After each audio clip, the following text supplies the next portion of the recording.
We decided to interview a few people to get an understanding of what average people think and know about Rastafarianism.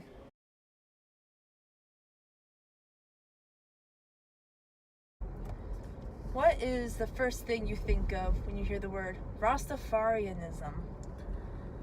I think of Bob Marley and Rasta music, reggae music. Why? Because that's just what I see in the media, I guess. Do you know anything else about Rastafarianism? Not really. Like, do you know what you like to do? Any activities? Smoke weed. Do you think it's a good or bad religion? I think it's pretty good. Why? Because it's just really seems like mellow. Kind of just do your own thing. Any final thoughts? No. Thank you.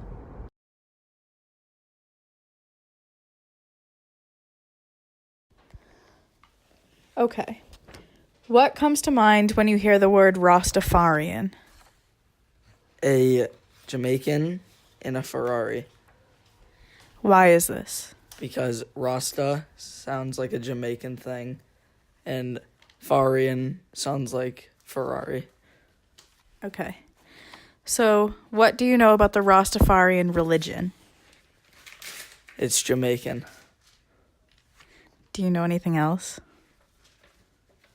No. Okay. Do you think that it's a good or bad religion? I know you don't know anything about it, but do you think it's good or bad just based off of what you know? I'm guessing it's good because it's from Jamaica. Okay, thank you.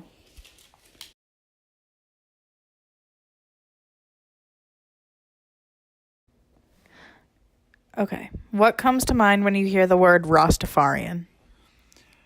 Three people come to mind. Haile Selassie, the former emperor of Ethiopia. Marcus Garvey, one of the leaders in the Pan-African movement. And, of course, Bob Marley, a famous Jamaican songwriter and singer, reggae music legend. Why these three specific people? Well, Selassie was seen as the Messiah for the Rastafarians who had come back, was going to lead them to the Promised Land. Marcus Garvey led a bigger movement of folks that had come over and migrated from Africa, some against their will, most against their will, into the colonies and into the islands. And Bob Marley, of course, sort of threaded the Pan-Africanism and Rastafarian movement in his music, and most of his early music, and even his later music. When you listen to the words, they describe in detail the real beliefs and values and culture of the Rastafarian movement. Okay, you already started to cover most of this, but what are some basics you know about this specific religion? Well, it's a religion that talks about not being oppressed or fighting the oppression, not falling for the colonial Christian rule, which said, your heaven will come after you die, but heaven is a place on earth. And the belief in sort of the being one with the natural elements around you, but most are really a crying out of the oppressed for, freedom in both the physical world and the spiritual world. Okay. Do you think that this is a good or bad religion? I think it's a good religion. I think any religion that preaches love and acceptance and tolerance and, breaking off the bonds of slavery and breaking off the bonds of oppression, those are all good and great messages. Bob Marley, when you listen to his music, you hear the themes: one love, people get ready, all great lyrics that instill, I think, in all of us, they hit a spiritual chord. And so you can sing them or listen to them with a lot of joy, but you also get a real understanding of what the religion was all about. And I happen to know a little bit about it because I wrote a thesis in college about the Rastafarian movement. And so my conclusion at the end of that thesis was, while I wouldn't agree with everything the Rastafarians believe, like is Selassie really a Messiah, a second coming, I doubt that. But I do believe and understand where they are coming from and what was happening at the time with this Pan-African movement and the values and cultures or the values and mores of the Rastafarians I agree with. So I think it's a positive thing, much like other religions that have sprouted up that, I don't agree with the tenets I don't have a firm belief in, whether Joe Smith got the tablets up in New York. I think there are some aspects of even, say, Mormonism that are excellent, this idea of a family being together eternally. And, so I think it's a religion that preaches, peace, goodness, and, standing up for your rights.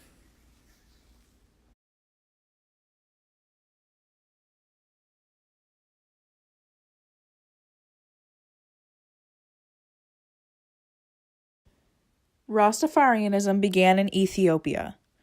Followers of this religion saw the country as the Promised Land, but they were taken during the trans-American slave trade to be bartered off to plantation owners in the West Indies. Because of their induction into the slave trade, early followers believed that they were just like the Jewish slaves of Babylon, and that the new islands that they were taken to became their very own Babylon. They believed that one day they would be saved and returned to paradise, that being Ethiopia. One of the countries with the largest Rastafarian population is Jamaica. The religion spread to Jamaica in the 1930s because of a prophecy spoken by Marcus Garvey, a black political organizer and the leader of the Universal Negro Improvement Association, which wanted to unite blacks and bring them back to their land of origin, Africa. The prophecy was followed by a crowning of the Ethiopian Emperor Haile Selassie I, which was seen as the fulfillment of the prophecy.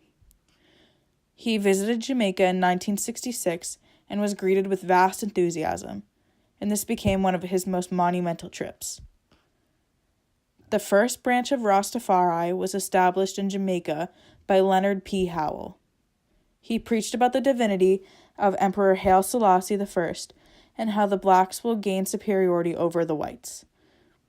Out of this came the Holy Pibby, or the Black Man's Bible, which proclaimed Marcus Garvey as an apostle and preached that black Africans, Ethiopians specifically, were the chosen people of Jah, or God. The development of reggae music was a very important part of the religion's history because it was a way to spread the beliefs of Rastafarianism to an international audience.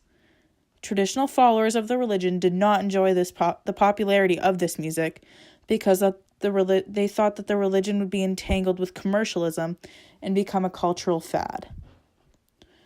Reggae draws a lot from the history of racism and slavery that the religion was built off of, and the religion itself was created in a response to the white Christians who enslaved them.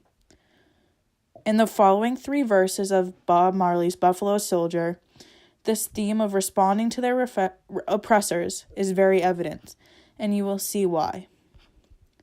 There was a buffalo soldier in the heart of America, stolen from Africa, brought to America, fighting on arrival, fighting for survival.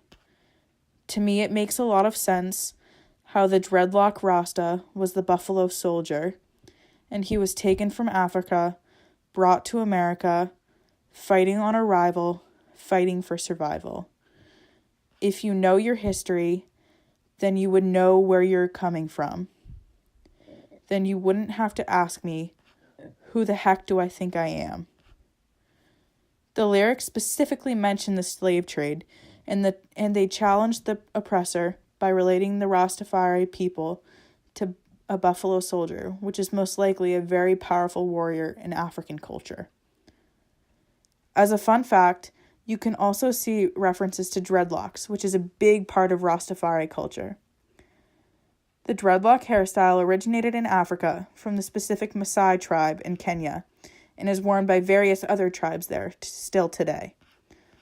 Dreadlocks became part of Jamaican culture as a way for ex-slaves to rebel against the Eurocentrism that was forced upon them by their masters.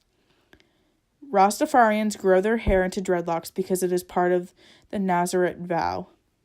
All Rastafarians take this vow and claim it is commanded by the Bible Leviticus 21:5. They shall not make baldness upon their head, neither shall they shave off the corner of their beard, nor make any cuttings in their flesh. Samson is believed to be a Nazarite with dreadlocks.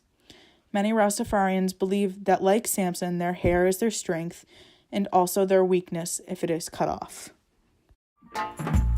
One love, one heart.